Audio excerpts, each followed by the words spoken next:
கேத்துக சயனம் என்று ஒரு செயல் வேதத்தில் கூறப்படுகிறது.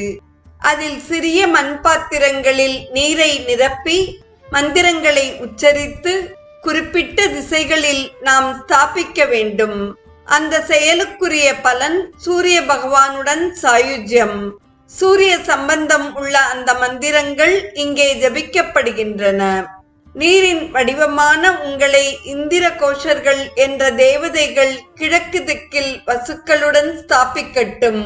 மனோஜவசக என்ற தேவதைகள் பித்ருக்களுடன் உங்களை தெற்கு திக்கில் ஸ்தாபிக்கட்டும்.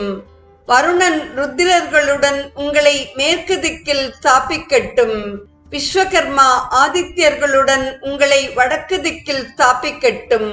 ஸ்வஷ்டா ரூபர்கள் என்ற தேவதையுடன் உங்களை மேலே ஸ்தாபிக்கட்டும். சஞ்ஞான தேவதை உங்களை கிழக்கில் ஸ்தாபிக்கட்டும். சூரிய அம்சமான எல்லாவித அக்னிகள் பூமியிலும், வாயு அந்தரிக்ஷத்திலும், சூரியன் தேவலோகத்திலும், சந்திரன் இடையில் உள்ள திசைகளிலும், நட்சத்திரங்கள் தங்கள் உலகத்திலும் ஸ்தாபிக்கட்டும். சூரியனே, இப்படி நடைபெற நீ அருள் புரிவாயாக. அக்னியே, நீயும் அருள் புரிவாயாக. வாயுவே, அருள் புரிவாயாக. இந்திரனே, அருள் புரிவாயாக. பூஷாவே, அருள் புரிவாயாக.